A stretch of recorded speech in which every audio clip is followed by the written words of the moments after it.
Hi guys, this is Dawn from the Sheepish Knight, and my Facebook page is Crafts Like Grandma Used to Make and more. And I already showed you how to condition clay, and basically that's opening up the clay and getting it nice and warm and ready for use. And I put it through my pasta machine at the highest setting. And I just wanted to show you how easy it is to put textures on it. So I'm going to, this is a little stencil with little snowflakes on it, and you can get these at any craft store, and it says Makin's Clay, so that's where I got this one. And I'm going to put it upside down so that the part that comes out is facing the clay. I'm going to squirt some water on, and that repels the clay so that it doesn't get all stuck in your mold. So I'm going to put that down, and I have a acrylic rolling pin. You don't have to have acrylic rolling pin, just anything round that you could use a brayer, you could use a regular rolling pin. I wouldn't use it on food if you're going to use it for clay. So I'm just going to press nice and hard, not so hard that you're going to push it all the way through the clay, but firmly. And you can see how there's like a slant there. And I'm going to pull it off, which is pretty easy. And there you have some snowflakes. And we'll see if we can get the light going on there so you can see it. You don't have to buy the molds and stuff. You can use something that you find around the house. So I'm just going to flip this over. And this is a placemat that I bought because I liked the way, the texture that I thought it would make. So I'm going to put this, again, I'm going to spray my clay with water, and I'm going to put this, here's some that are close together. I kind of like that, and then on the edges it gets bigger, so you could move it around and do whatever you want. So I'm going to put that on there, and again, I'm going to roll across it. And because I put water on, it should pull up really easy. And there you go. I probably could have rolled it a little harder. And it reminds me of dragon scales, or snake skin, or rocks. Alright, so I'm going to put this back into my pasta machine, and so that we can get those designs off.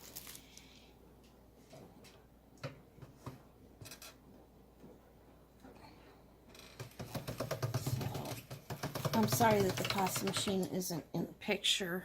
Okay, see how easy that was. So if you think you're going to be doing this, I would definitely invest in a pasta machine. I wonder if I can turn this so you can see it without messing my whole setup here. Oh, pasta machine. Okay, get back on the work surface there. Alright, let's talk about my work surface real quick here. Now, this is a marble cutting board, and you don't need a marble cutting board. I just have this because a couple reasons. It helps me keep, I know that when I'm videotaping that you can see what I'm doing, because if my hands are on this, then it's in the picture. But also I do things that are heat sensitive, and so that's why I have that. But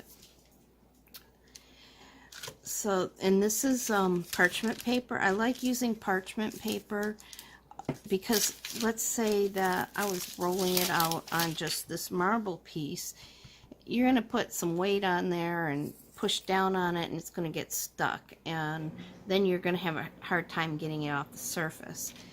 Now here's something that I do recommend is they're called my mind just went blank, tissue blades. And you can buy these tissue blades at most any place that you can get the clay. But if you're pushing down on your clay and you can't get it up off your work surface, you'll just take your tissue blade and kind of angle the sharp side down, and then just go back and forth in a sawing motion, and it will pick your clay up.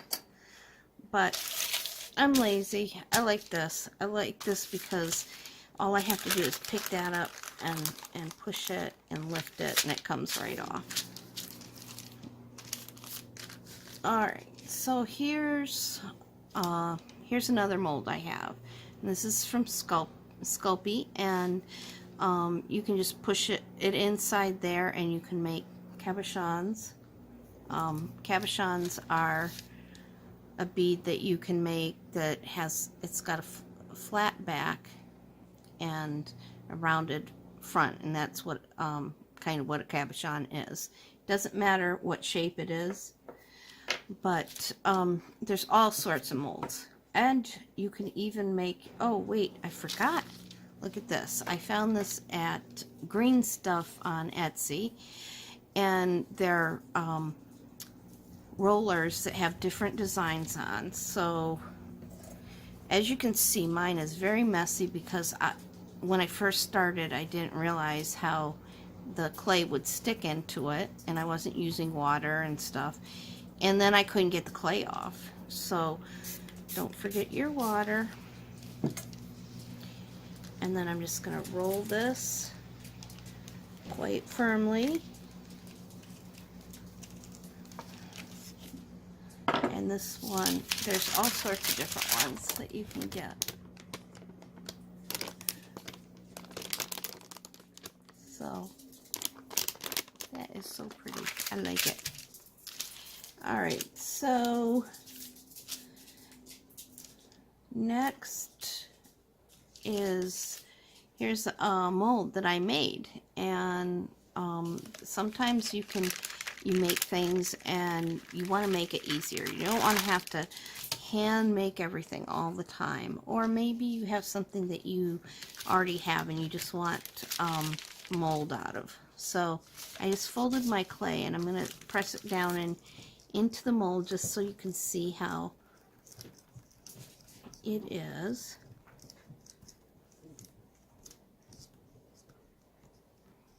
Alright, so if you were going to make jewelry and you press it down, and if you wanted, you could fill it in with some other clay, but look at that. That's so cool. And I made this from a Celtic pin that my mom bought me many years ago, and I thought it was just so cool. So the way I made this mold is, it's called Amazing Mold Putty, and it comes in 2 parts. Wait, where's the, and you take some putty from each of them, about the same amount, and you mix them all together, and then you press whatever it is that you want to make a mold from into that, and let it set for about I don't know, I don't have my glasses on, so I can't, oh, I can see it. You let it set for about 20 minutes, and then you have mold. So when I did the pin, I also did a little bracelet on the side, because I was trying to see how versatile I could get this. So I'm just pushing this into the side. Let's see what happens, because I think I kind of, oh, so let's see, can you see it? I'm sorry, I'm having trouble seeing where the mold is. I mean, where you can see. There. So there's a lot you can do. So if you spend a lot of time making jewelry and you get a piece that you like a lot, you could make a mold and be able to continue making that piece. You probably have to do finishing stuff, but you could get the basis down. So let me put this in the pasta machine again. And we'll start new. Alright. So you want to make, I'm going to show you how to make just a basic necklace, or I should say focal pendant. And I think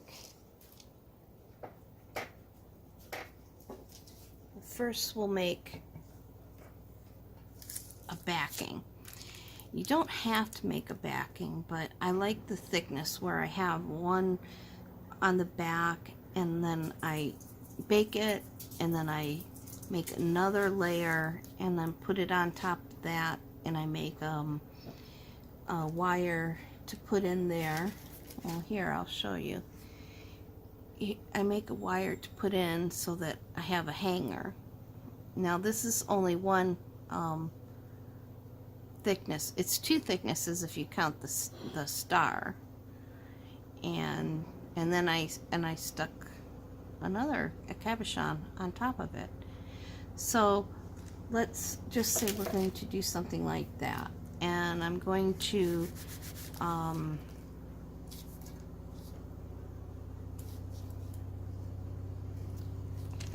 I forgot to spray it. And that's why I have messy stuff, because I forget some of the steps sometimes.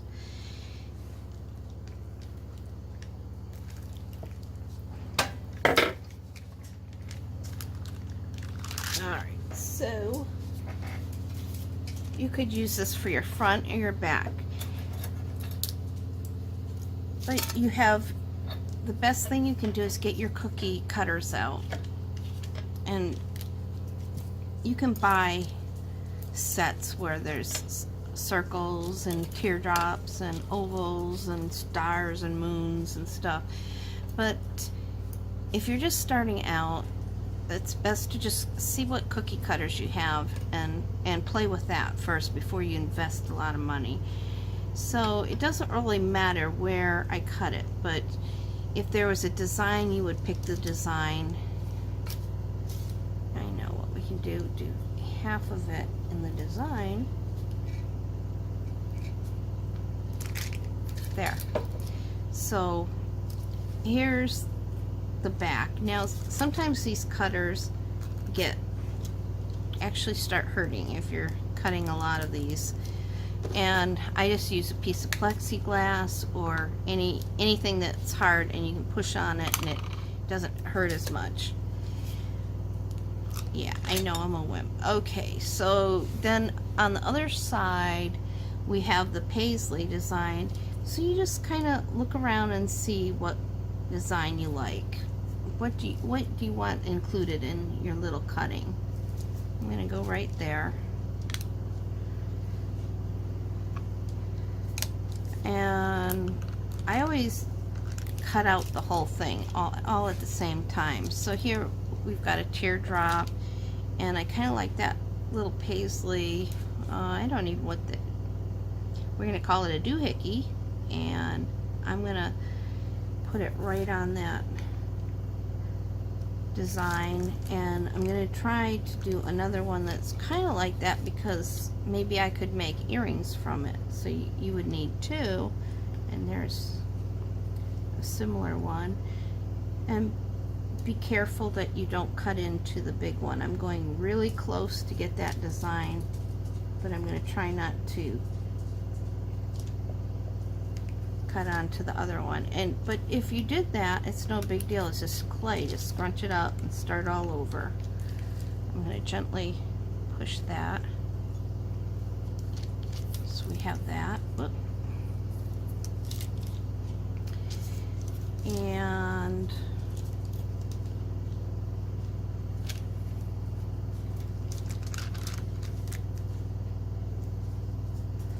So you can just do this to your heart's content and get as many as you can.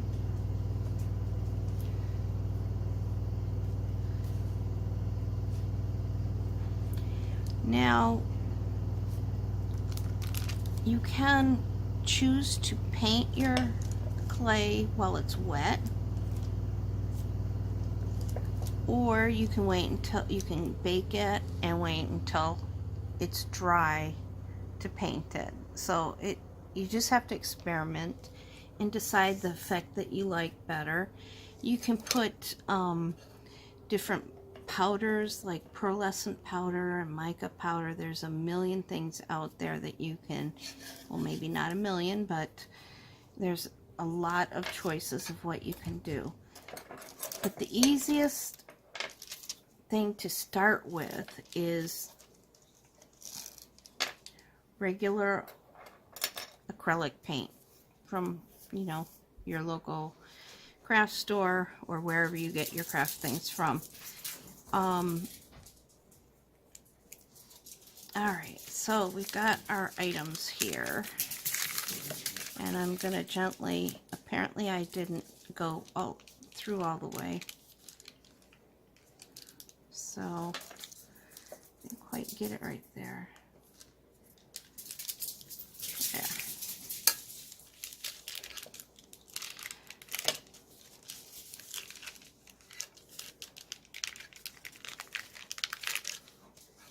And you'll figure out how you want to do it.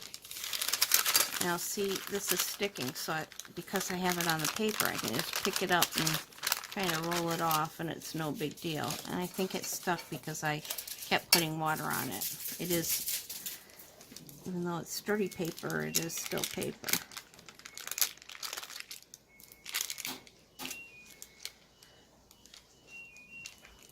And there goes my washing machine singing, tell me it's ready. Alright, so now we have some choices here.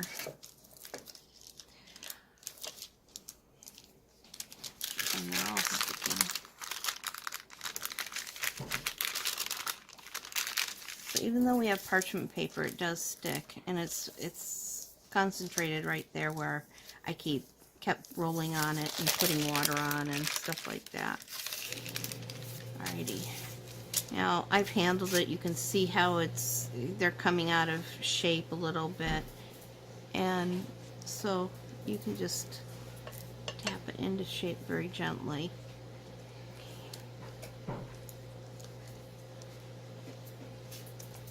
Alright, so let's say you just want, I've got a little knitting needle here.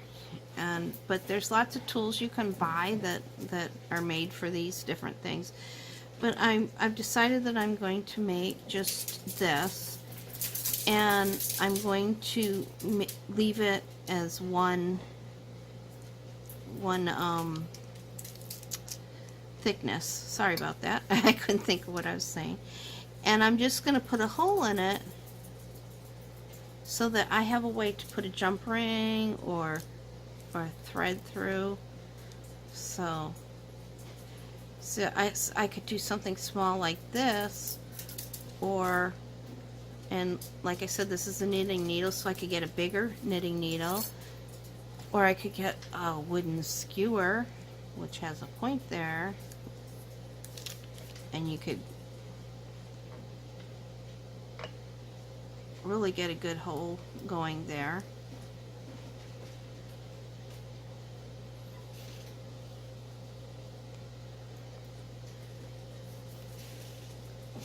And maybe I want to add something to it. So maybe I wanted to put this on top and build it up. The big thing is you want to make sure that there's no air pockets back there. You want to make sure it's on there, but you also want to pat gently so that you're not getting fingerprints all in there.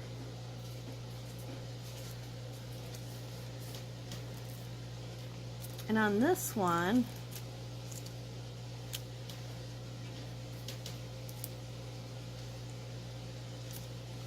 I've decided that I want to bake this so that I can put a hanger on the top, and I have baked one ahead of time.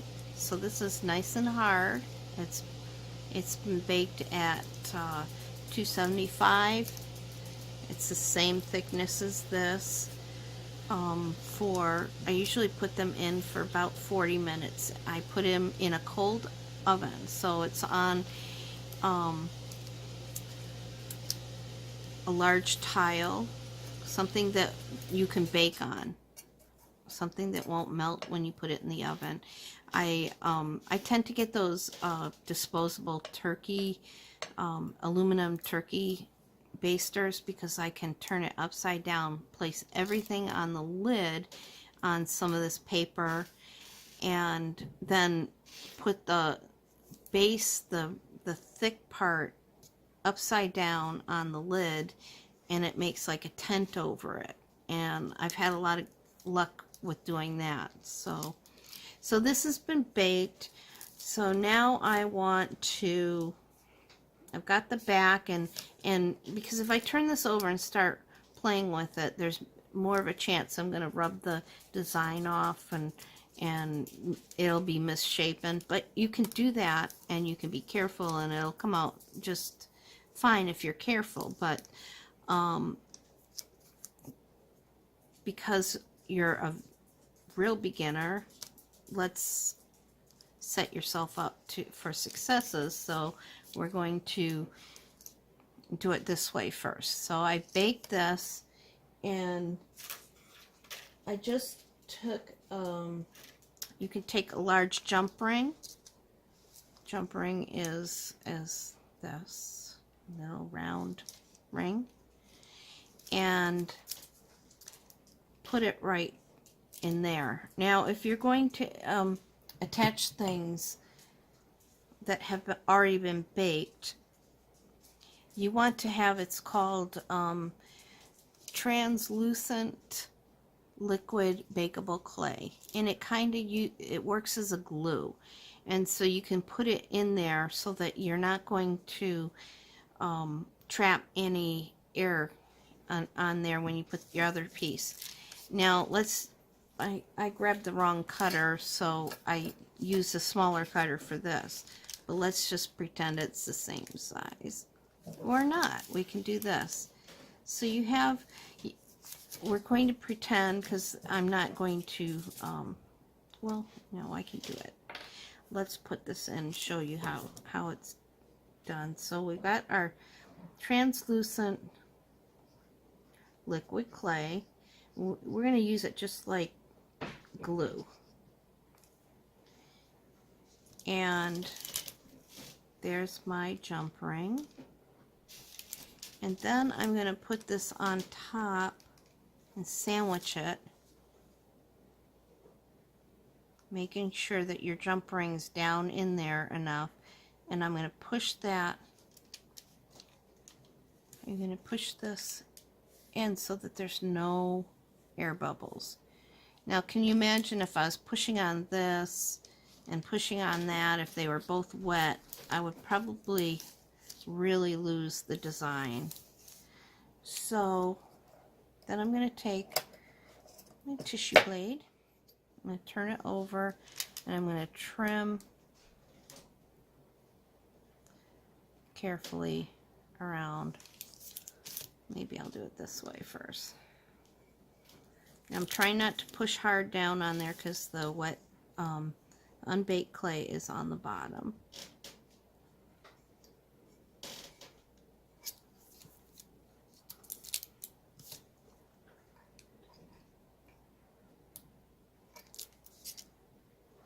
Now, as you can see, I did this with a straight blade, so it's not, didn't do a very good job, but so I can gently push there, and you will have a double sided, and we're going to gently try to get kind of rid of that line.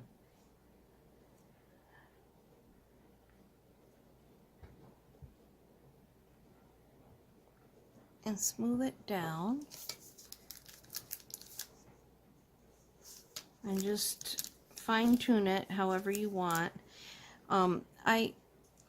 If I was doing this to bake, I would, I angled this a little bit when I had this down there. I went like that, and it made this lip there. So either I would want to have that all the way around, or I would just want to start over, which is not hard to do. Like I said, if you don't like what's happening, redo it. But if you mess up, see if you can, well, it's not really mess up, but if you do something that you don't really like, see how you can fix it. See how you can make it so that you do like it. And don't forget, when you make things, even if you don't like it, other people do. I've made some things that I really disliked, and people have looked at it and gone, oh my goodness, I wish I could have that. Can I have that? So we're just gonna play with it and fix it in any way, and then you want to get rid of all the little slices, and then you're gonna bake this.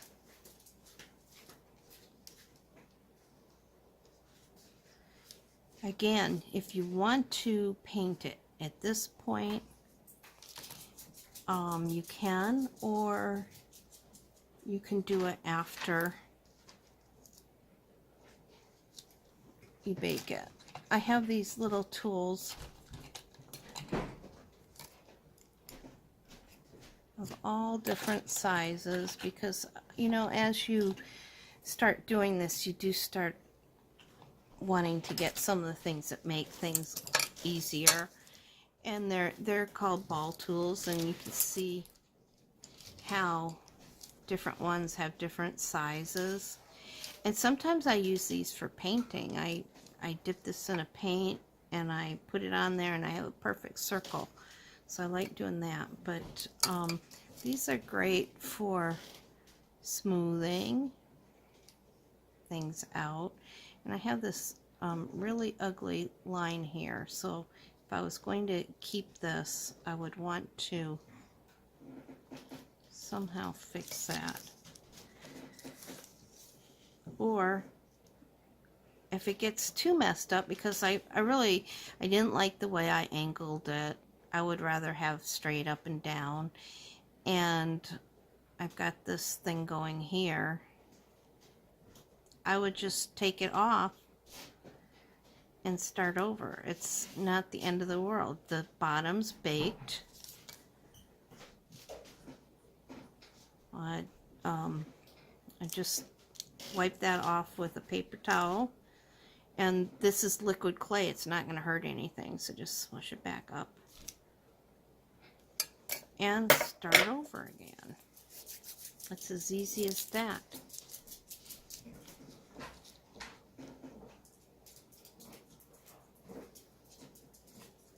Because I like that. Take your jump ring and stick it back in there. You still have liquid clay in there.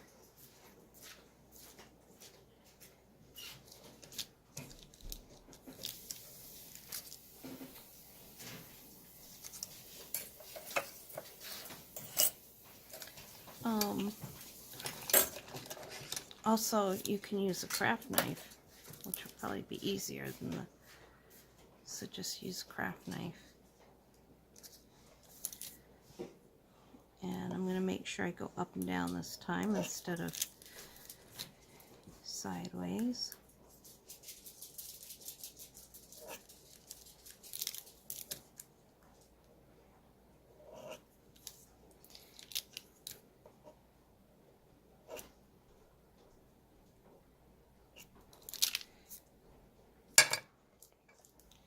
Now I left a little extra there because I want to be able to push that down into that hole there.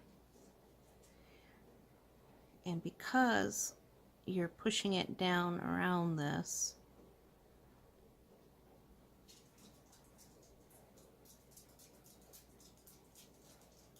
That will help keep the jump ring in there.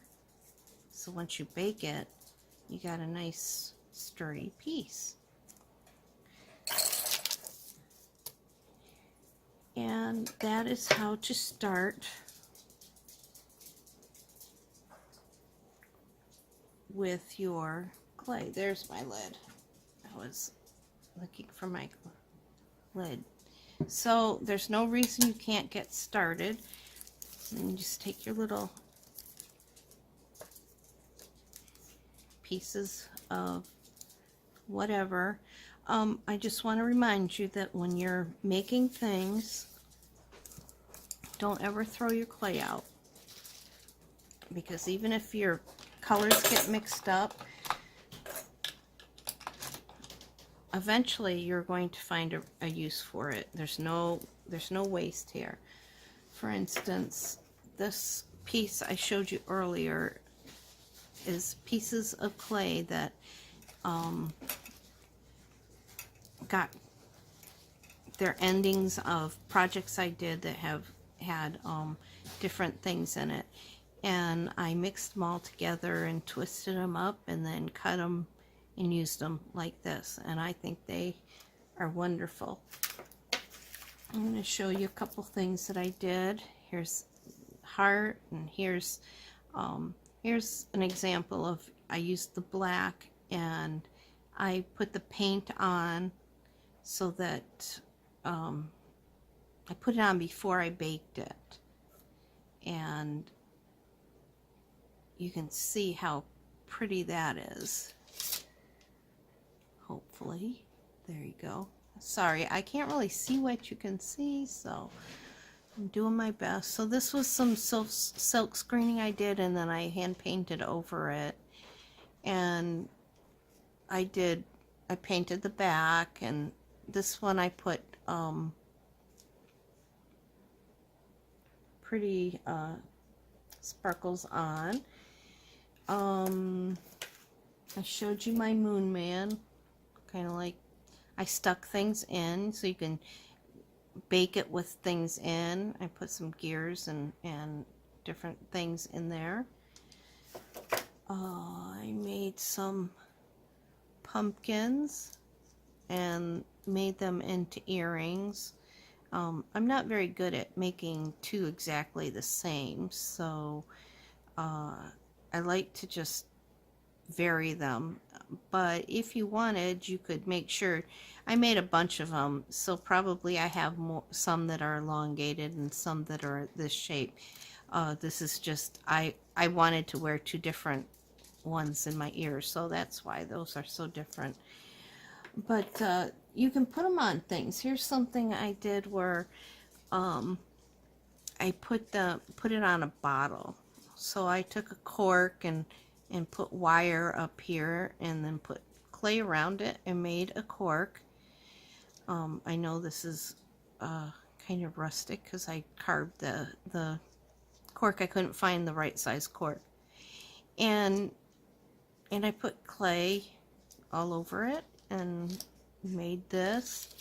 And then another bottle I did, I've done it on some boxes and stuff, because you just have to experiment. Don't be afraid to experiment. But here's another bottle that I did, another cork thing, and put beads in it, and I just did squiggles all over. So this is actually glass bottle underneath. So I did it right over the glass, and I rather like it. So don't be afraid to try all these different things. You're just beginning. You'll find out what is what kind of thing you like to make, and I hope this has been helpful. This of course needs to be baked again and then painted, or you know, if it was you could paint it right now and then bake it. And there you go. Whoops, obviously I can't hold that, it's not baked yet. Thank you very much. Have a good day. Bye.